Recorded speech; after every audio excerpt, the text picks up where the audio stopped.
Before a person destroys their life, something has already entered their mind. It didn't arrive with noise. It didn't break the door. It entered in silence, like a soft idea, like a whisper you almost ignore, like a thought that feels like yours. It wasn't forced. It was accepted. And right there, exactly there, is where everything begins. Because destruction is never sudden. It is built in secret, thought by thought, decision by decision, until one day, what once seemed impossible to you, you justify it without realizing. That is how the enemy operates. He doesn't destroy first, he persuades. He observes, studies, waits, and then suggests. And if he manages to shape your way of thinking, he doesn't need to force you to do anything. You yourself will walk toward your downfall, convinced that it was your decision. The Bible reveals something many fail to understand. The devil was not always darkness. There was a time when he was light, beauty, perfect wisdom, a being created with a greatness the human mind cannot fully comprehend. Thou wast perfect in thy ways from the day that thou wast created, till iniquity was found in thee. Ezekiel 28 verse 15. He did not fall in a battle.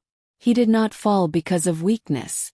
He fell because of a thought he did not reject, an idea he did not stop, an inner voice that told him, you can be more. You can be like God. For thou hast said in thine heart, I will ascend into heaven. Isaiah 14 verse 13. And he believed This is nice, isn't it? And in that moment, the mind that was created in light became the origin of deception. That is why he understands the human mind better than you understand it yourself. That is why his strategy never changes. 'Cause it works. In the garden, everything was perfect. There was no confusion, no fear, no noise in the mind, only truth. Until a voice appeared. Did not shout. It did not impose. It whispered, yeah, hath God said. Genesis 3 verse 1. And that simple question fractured clarity. It did not deny God. It distorted him, planted doubt. And when doubt enters, truth begins to weaken. Eve did not fall out of ignorance. She fell because she contemplated what was wrong for too long. Paused. Thought. She analyzed what she should not have analyzed. And that thought began to change her perception. What was forbidden started to seem attractive. What was dangerous started to seem logical. And when she believed it, she did it. That is how deception works. It doesn't push you, convinces you. Then came Cain. Two brothers, two hearts, one same God watching. Abel brought the best, the purest, the most valuable. Cain brought something, but not his best. And God looked with favor upon Abel, but not upon Cain. And in that moment, something dark was born inside him. It was not immediate. It was internal. Thought. That became an emotion. And then a fire. Jealousy. Anger. Rejection. And God spoke to him. He gave him an opportunity. He gave him clarity. If thou doest well, shalt thou not be accepted. And if thou doest not well, sin lieth at the door. Genesis 4 verse 7.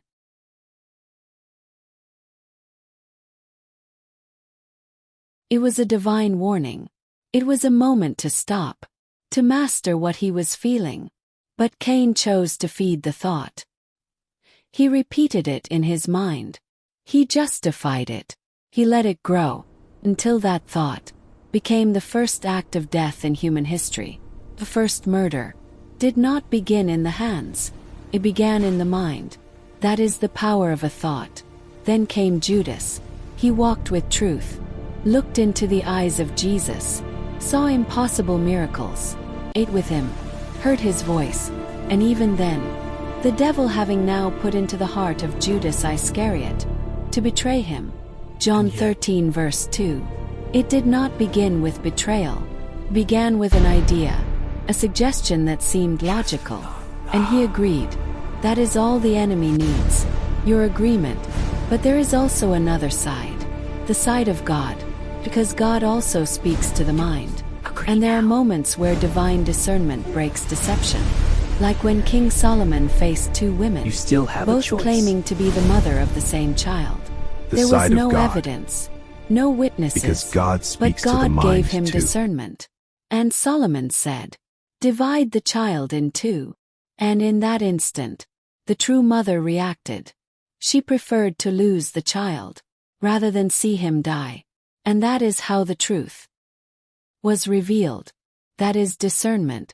That is when God illuminates the mind, when he separates what is real from what is false. Because God does not bring confusion, he brings clarity, but the enemy brings noise.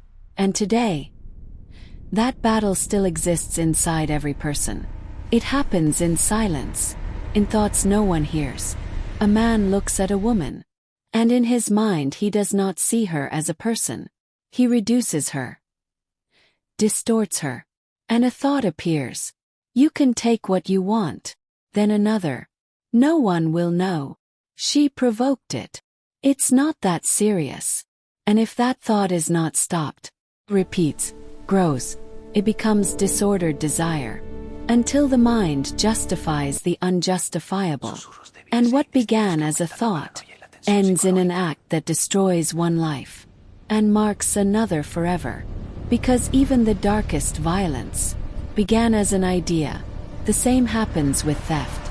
Everything begins in the mind. Take it. He has enough. You need it more. And the conscience begins to shut down. Truth becomes distorted. And stealing no longer feels like sin. Starts to feel logical. That is how deception operates. It does not change reality. Changes how you see it. And when it changes how you see it, changes what you do. A person begins to feel insufficient. You are worthless. No one loves you. Everything would be better without you. And if those thoughts are not stopped, they turn into depression, into despair, into decisions that destroy lives. Others live trapped in their minds, imagining problems that do not exist, creating scenarios that never happen, yet feeling them as if they were real. That is also a mental battle, because the enemy does not always destroy from the outside. Many times he builds a prison inside you, and you live there, without realizing it. That is why discernment is vital, 'cause not every thought is yours, and not every thought comes from God. God does not contradict his word. If an idea goes against the truth, it does not come from him. If it pushes you toward sin, it does not come from him. If it steals your peace, it does not come from him. Whatsoever things are true, whatsoever things are pure, think on these things. Philippians 4 verse 8. But the enemy uses what is already inside you, your wounds, your desires, your weaknesses, and builds from there. That is why it feels real. That is why it seems like it is you. But it is not always you. For as he thinketh in his heart, so is he. Proverbs 23 verse 7. Everything begins in the mind. Everything. And right now, as you are listening to this, there are thoughts passing through your mind. Some come to give you life. Others, to destroy you. The difference is not which ones arrive, but which ones you choose to believe. Because the thought you accept becomes the world you end up living in. Question is, which ones are you giving authority to?